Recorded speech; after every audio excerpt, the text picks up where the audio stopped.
تو اس بارے جو ہے ہمارے ڈاکٹر فیاض احمد صاحب ہیں head plant physiology section CCRI Multan, ان سے گزارش کروں گا کہ وہ اپنے سبجیکٹ کے پر اظہار رائے کے لیے تشریف لائیں۔ بسم اللہ الرحمن الرحیم، السلام علیکم۔ جیسے ابھی بھائی نے بات کی ہے زمین کے بارے میں کہ زمین کی حفاظت ایسے ہی کرنی چاہیے جیسے ماں بچوں کی حفاظت کرتی ہے، تو اسی زمین سے اللہ پاک نے ہمیں پیدا کیا ہے اور انسان کا رزق بھی اللہ پاک نے اسی زمین میں رکھا ہے اور آخرکار انسان کو اسی زمین میں جانا ہے۔ تو اس زمین کی حفاظت جو ہے یہ ہم سب کی ذمہ داری ہے۔ اللہ پاک نے اس کو ہمارے لیے رزق کا ذریعہ بنایا ہے، تو اسی زمین کے بارے میں ابھی بات کریں گے کہ اس کی صحت کو کیسے ہم بہتر کر سکتے ہیں، کیونکہ زمین کی صحت اچھی ہوگی تو پیداوار اچھی ہوگی، اس سے رزق بہتر ملے گا، کسان کی خوشحالی ہوگی اور اس کے ساتھ ساتھ جتنے بھی انسان دنیا میں بستے ہیں ان کے لیے خوراک کا انتظام ہوگا۔ تو اسی بارے میں یہ میری ٹاک کا موضوع ہے، زمین کی صحت کے بارے میں کچھ بات کریں گے۔ اس کے علاوہ جو پودوں کے غذائی اجزاء ہیں، نیوٹرینٹس ہیں، ان کا کردار کیا ہے اور اگر کمی ہو تو پودے پر اس کے کیا اثرات پڑتے ہیں، اور اس کے ساتھ ساتھ کپاس میں کھادوں کے استعمال کے بارے میں بات کی جائے گی۔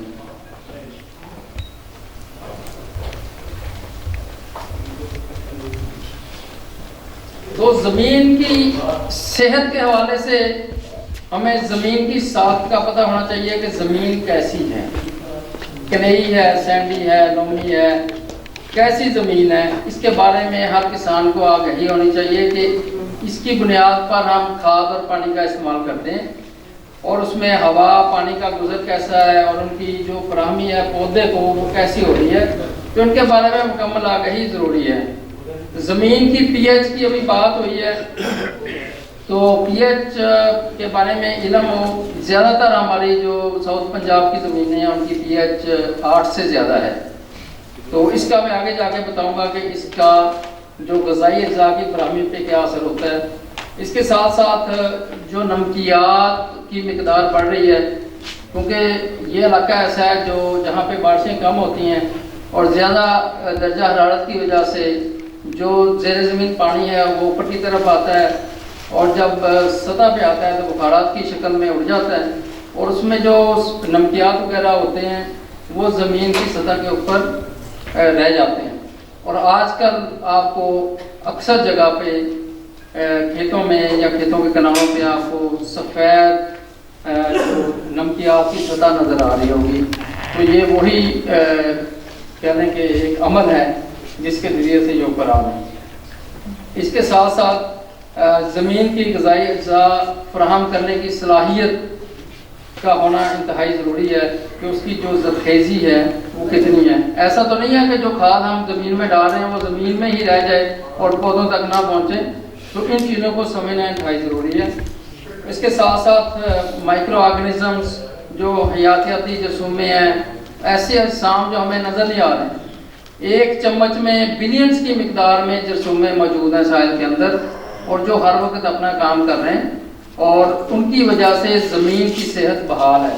اگر جرثومے نہیں ہوں گے تو اس زمین سے ہم پیداوار نہیں لے سکتے، اس کا کوئی فنکشن نہیں ہوگا اور ایکو سسٹم جو ہے وہ سارا تباہ ہو جائے گا۔ اس لیے ان چیزوں کو دیکھنا اور ان کی حفاظت کرنا بھی ہم سب کی ذمہ داری ہے۔ اور ابھی بات ہوئی نامیاتی مادے کی، تو نامیاتی مادہ جو ہے وہ سمجھ لیں کہ زمین کے لیے زندگی کی حیثیت رکھتا ہے۔ جس زمین میں نامیاتی مادہ نہیں ہے اس میں پھر یہ جرثومے بھی نہیں ہوں گے، پانی جذب کرنے کی صلاحیت نہیں ہوگی، اور جو غذائی اجزاء ہم زمین میں ڈال رہے ہیں وہ زمین میں نہیں رہیں گے بلکہ نیچے جا سکتے ہیں یا ہوا میں گیس کی شکل میں اڑ سکتے ہیں، پودے کو اتنے نہیں ملیں گے، ان کا لاسز بڑھ جاتا ہے، تو اس کو مینٹین کرنا بھی انتہائی ضروری ہے۔ تو سب سے پہلے مٹی کا تجزیہ کروائیں۔ یہ چونکہ ٹریننگ سیمینار ہے اور کپاس کی کاشت میں بھی کافی وقت پڑا ہے، تو زمین کا تجزیہ انتہائی ضروری ہے۔ ہم سائے والے کاشتکار کو دیکھ کر اپنی کھادوں کا استعمال نہ کریں بلکہ اپنی زمین کا خود انالیسس کروائیں اور اس کے مطابق جو سفارش کی گئی ہو کھاد اس کا استعمال کریں. اس سے 2 فائدے ہوں گے کہ جو غذائی اجزاء آپ کی زمین میں کم ہے آپ ان کو اپلائی کر رہے ہوں گے. اور دوسری بات یہ ہے کہ آپ اندھا دھند استعمال نہیں کریں گے, ضرورت کے مطابق کریں گے. آپ کی کاسٹ جو ہے وہ کم ہو جائے گی اور رسپانس آپ کو اچھا ملے گا زمین سے. تو یہ مٹی کے نمونوں کے بارے میں کچھ بتایا گیا. یہ آپ سائل and water testing laboratories Punjab میں ہر ضلع میں موجود ہیں. آپ ان سے رابطہ کریں, اپنے مٹی کا سیمپل لے جائیں اور وہ آپ کو بہت ہی تھوڑے پیسوں میں انالیسس کر دیں گے. تو اس کی باقاعدہ رپورٹ دیں گے, اس کے مطابق آپ کھادوں کا استعمال کریں.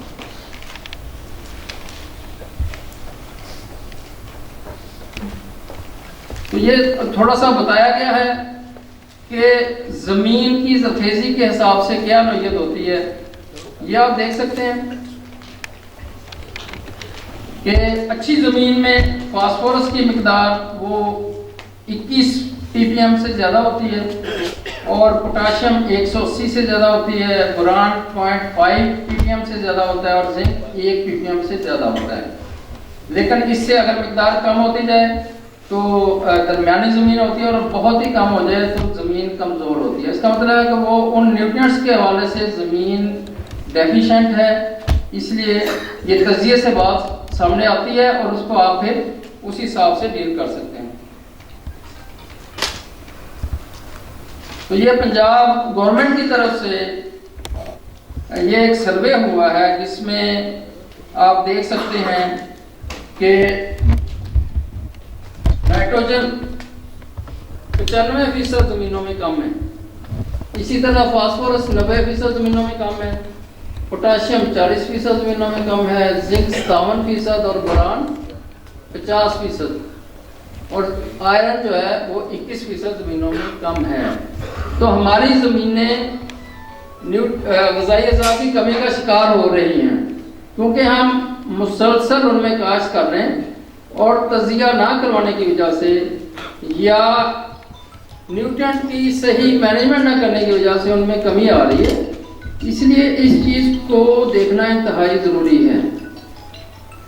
ہم بہت اچھا بیج لے رہے ہیں, بہت اچھی کپاس کی مینجمنٹ کر رہے ہیں, لیکن اگر زمین کمزور ہے تو پیداوار صحیح نہیں آ سکتی. خرچہ آپ کا بڑھتا جائے گا لیکن پیداوار نہیں بڑھے گی. اس لیے زمین بنیادی چیز ہے, اس کی حفاظت کرنا انتہائی ضروری ہے.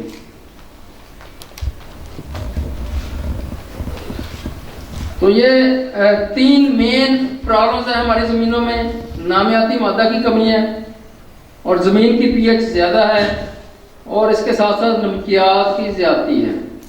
تو یہ تینوں چیزوں کا آپس میں لنک ہے کیونکہ ہمارا علاقہ جو ہے وہ گرم علاقہ ہے, خشک علاقہ ہے اور ایسے علاقوں میں زمینوں کی حالت یہی ہوتی ہے.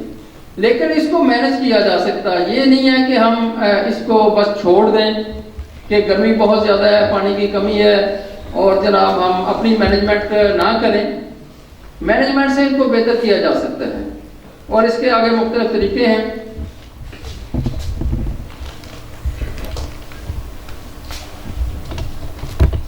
تو یہ نامیاتی مادہ کی مقدار ہماری جو ساؤتھ پنجاب کے علاقے کی زمینیں ہیں جہاں پہ زیادہ کاشت ہو رہی ہے کپاس کی یا دوسری فصلوں کی, تو زیادہ تر زمینوں میں آرگینک میٹر یا نامیاتی مادہ یہ کم ہے, کمزور زمینیں ہیں. نامیاتی مادے کے حساب سے 0.86% اگر لیول ہو یا اس سے کم ہو تو وہ زمین کمزور سمجھی جاتی ہے, آرگینک میٹر کم سمجھا جاتا ہے.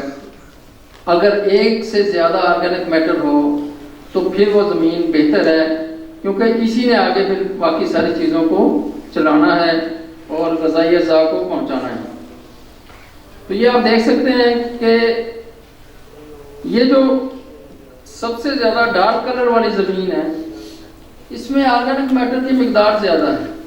تو یہ کلر سے بھی آپ تھوڑا سا اندازہ لگا سکتے ہیں. یہ دیکھیں, یہ بظاہر بنجر زمین نظر آ رہی ہے, بالکل کم ہے آرگینک میٹر. جیسے جیسے بڑھتا جا رہا ہے تو اس کا کلر ڈارک ہوتا جا رہا ہے. یہ عام آدمی بھی یہ اندازہ لگا سکتا ہے کہ میری زمین کی نوعیت کیا ہے. تو جیسے میں نے پہلے عرض کیا کہ نامیاتی مادہ ज़मीन में पानी को जज़ब करता है। पानी जब आप लगाते हैं तो पानी जज़ब हो जाएगा और ज़्यादा देर तक पौधे को महंगा रहेगा। इसके साथ साथ ये खुराक पहुंचाता है, ये बजाते खुद भी खुराक पहुंचाता है और जो खाद हम ज़मीन में डालते हैं वो भी पौधे को मुयस्सर होती है। इसके साथ साथ जो माइक्रो ऑर्गेनिजम्स हैं, जरसोमे हैं, वो ऑर्गेनिक मैटर ज़्यादा होने से उनकी तादाद ज़मीन में बढ़ती है। जब ऑर्गेनिक मैटर ज़्यादा होगा, उनको कार्बन होती है ऑर्गेनिक मैटर में, वो कार्बन वो खुराक के तौर पे इस्तेमाल करते हैं। तो इसलिए ऑर्गेनिक मैटर को मेंटेन करना बहुत ज़रूरी है। और इसके साथ साथ ज़मीन, जो सख्त ज़मीनें हैं, एक वजह उनकी ये भी है कि उनमें ऑर्गेनिक मैटर की कमी होती है।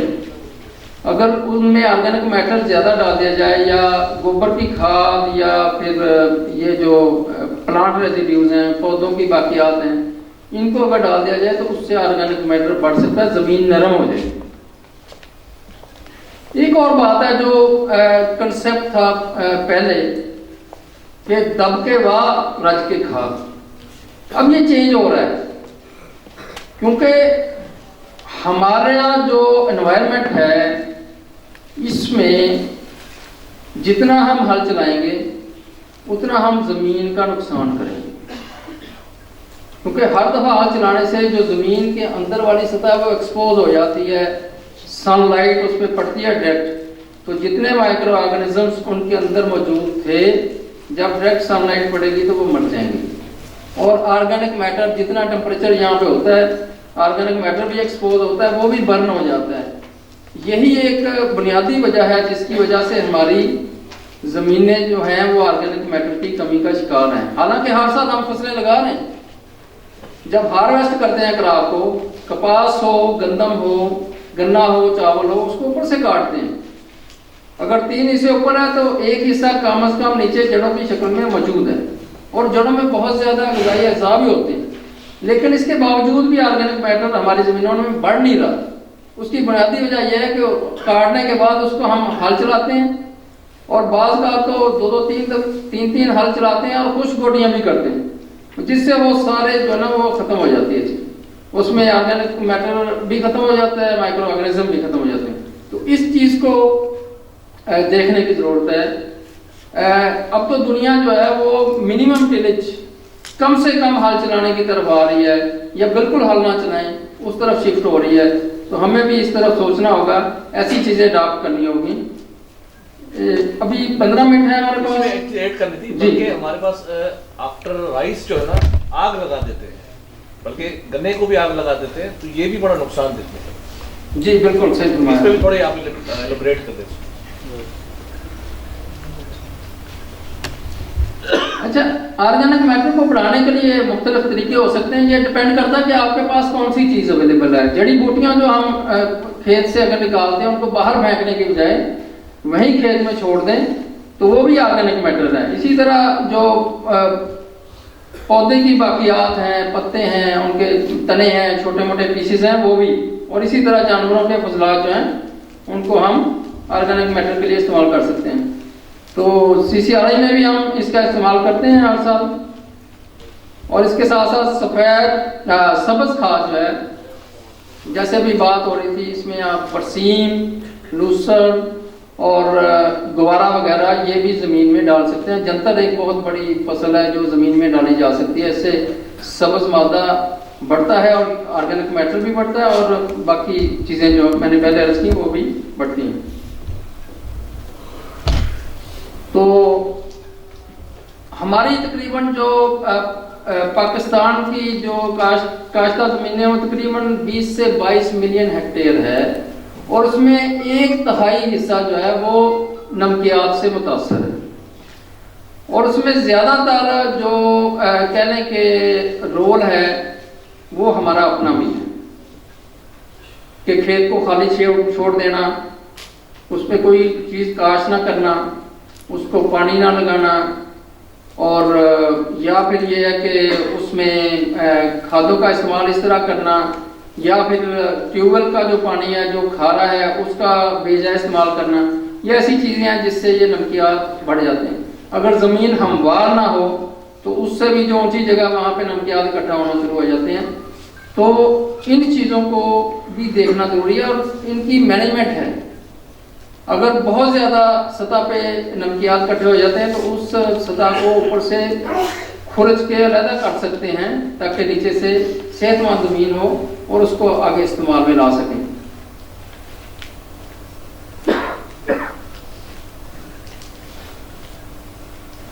तो ये पौधों के तकरीबन 18 के करीब ग़िज़ाई अज्जा हैं, जिनमें कुछ अनासर कबीरा हैं और बाकी अनासर सगीरा हैं।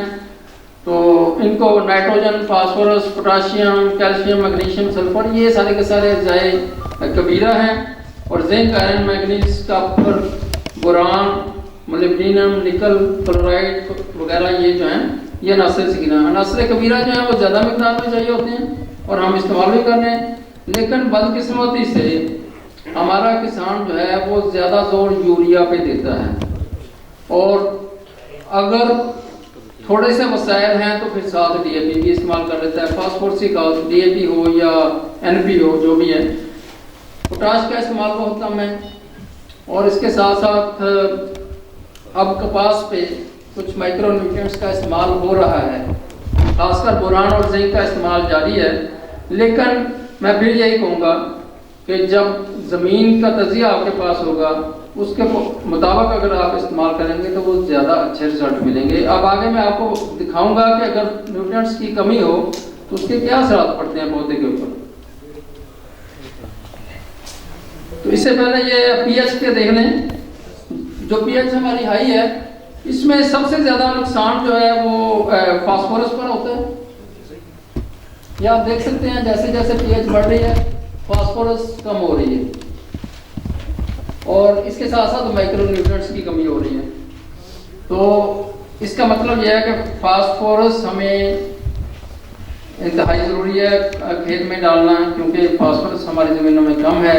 कैल्शियम और मैग्नीशियम की इजाफा हो जाता है जब pH बढ़ती है, तो कैल्शियम की वजह से भी फास्फोरस की कमी हो जाती है ज़मीन में, इसलिए फास्फोरस का इस्तेमाल इंतहाई ज़रूरी है।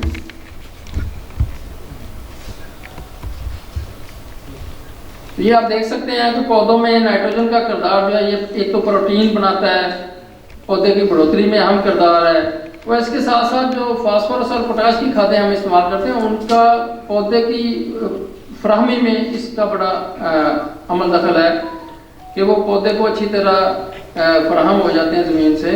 तो इसलिए नाइट्रोजन जो है वो ज़रूरी है, लेकिन ज़्यादा मिकदार इसकी सही नहीं है। अगर इसकी कमी हो तो कद छोटा रह जाता है, पत्तों में पीलापन आ जाता है, पत्तों पर सुर्ख और जामुनी रंग के धब्बे पड़ जाते हैं, पैदावार कम रह जाती है।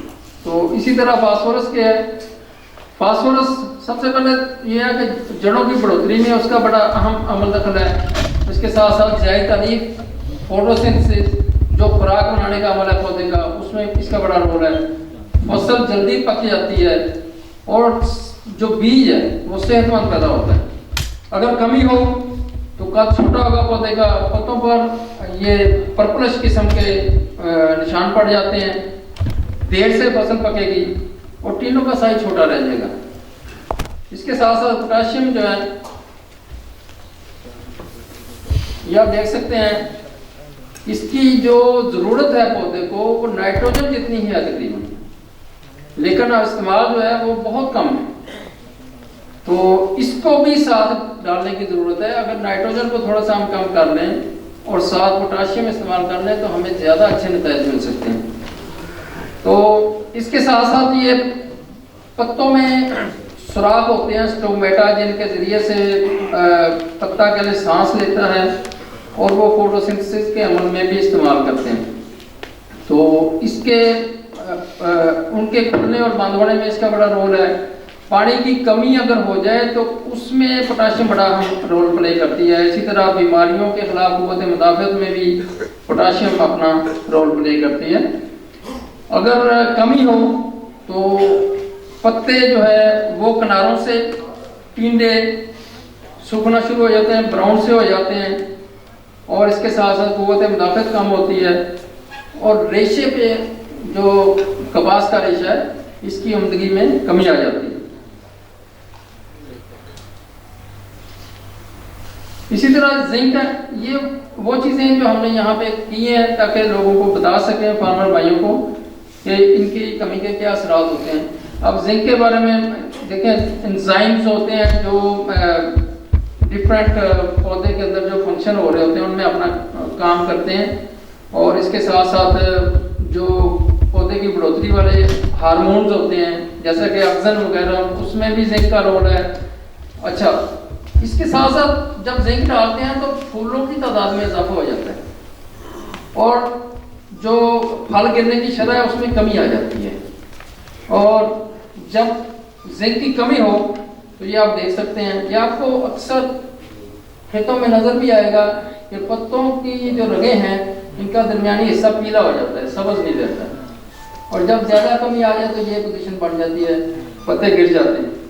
तो इससे भी टीले का साइज भी छोटा रह जाता है और फल की गिरने की जो शरह है वो भी कम हो जाती है, ज़्यादा हो जाती है सॉरी। और इसके साथ साथ बोरान है, ये फूलों और टीलों की तादाद को बढ़ाता है, और जो तलीदगी का अमल है, फर्टिलाइजेशन का जो अमल है उसमें इसका रोल है। इसके साथ साथ जो पत्तों में खुराक बन रही है फोटोसिंथेसिस के जरिए उसको टीलों तक पहुंचाने में इसका बड़ा अहम किरदार है। और अगर कमी हो तो बढ़ोतरी रुक जाती है पौधे की, ऊपर से जो टर्मिनल ग्रोथ है वो रुक जाती है, और जो गांठों का दरमियानी फासला तनों में वो कम हो जाता है। अच्छा, जो सबसे बड़ा इसका हमने देखा है कि आप देख सकते हैं, टींडे को देखें आप कि इसकी पूरी तरह फिलिंग नहीं हो रही और इसकी एक चूंच निकल आई, इसका मतलब है यहाँ पे बिल्कुल खुराक नहीं पहुंच रही बोरान की कमी की वजह से। तो इसको पैरेंट बी कहते हैं, तोते की चूंच जैसा ये बन जाता है अगर बोरान की कमी हो। ये आप देख सकते हैं जहाँ पे इन चीज़ों की कमी है, आपको ये खेत में नजर आ सकते हैं आप। तो इससे आप देखें कि पैदावार में कितनी कमी होगी जब इस तरह के टीले बनेंगे।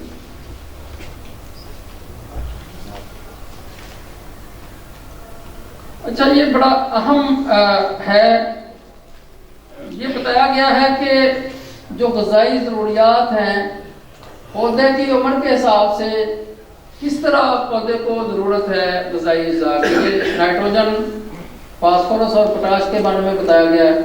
तो ज़्यादातर ज़रूरत आप ये देखें कि जब पौधा फल पे आता है, जब डोडियाँ लगनी शुरू हो जाती हैं और फूल आना शुरू हो जाते हैं, तो इन चीज़ों की मिकदार बढ़ जाती है। ये पोटाशियम है, आप देखें कि 80 से 90 दिन में इसकी मिकदार कितनी ज़्यादा चाहिए, और इस तरह ये नाइट्रोजन है और ये फास्फोरस है। तो अगर आप 110 दिन से पहले खाद डाल दें तो उससे आपको भरपूर फायदा मिल सकता है। अगर आप लेट ले जाएंगे तो उसका फिर ज़्यादा फायदा नहीं होगा, वो खाद आपकी ज़मीन में रह जाएगी, पौधा ज़्यादा, पौधे को ज़रूरत नहीं है उसको, क्योंकि फल लग चुका है और फल ने आगे पकना है, पकने के लिए उसको ज़्यादा खुराक की ज़रूरत नहीं है। तो उस वक्त जो खाद डाली जाती है वो ज़ाया जाती है, तो इससे भी कास्ट ऑफ प्रोडक्शन बढ़ती है। इस चीज़ को मद्देनजर रखना इंतहाई ज़रूरी है।